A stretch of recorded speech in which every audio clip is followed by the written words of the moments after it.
Why were Roman ambushes so effective? Imagine walking through a quiet forest, suddenly hearing the crack of a branch, and then arrows flying from hidden spots. That's the kind of surprise Roman soldiers mastered in battle.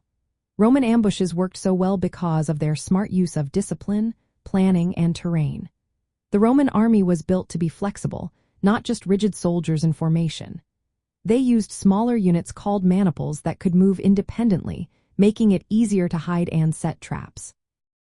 Before a fight, Roman scouts would carefully check the land, looking for narrow passes, thick woods, or rocky areas where enemies would struggle to move. These spots became perfect for ambushes. Roman commanders knew that surprise was everything. They would hide troops behind trees, rocks, or in trenches, waiting for the right moment. When the enemy entered the trap, Roman soldiers would strike from all sides, often with javelins called pila. These thrown spears could pierce shields and armor, causing chaos before the close fight even started. Roman soldiers were trained to stay calm and keep their formation, even when surprised.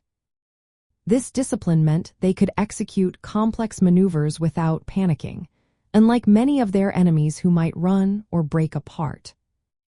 Roman tactics also included layered attacks. They would have fresh troops ready to step in if the first line was engaged. Sometimes they used artillery like onagers, large catapult-like machines, to hurl heavy stones from hidden positions. This sudden barrage could break enemy morale quickly. The psychological effect of seeing unseen projectiles and being caught in a trap often led enemies to flee in panic. All these factors made Roman ambushes so deadly.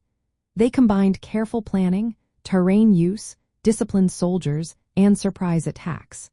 This approach allowed the Romans to defeat larger or equally sized forces by breaking their formations and morale before the actual fight even began. It was not just about catching enemies off guard but about controlling the battle from the start. These tactics showed how well-trained Roman soldiers were and how smart their commanders could be in turning the battlefield to their advantage.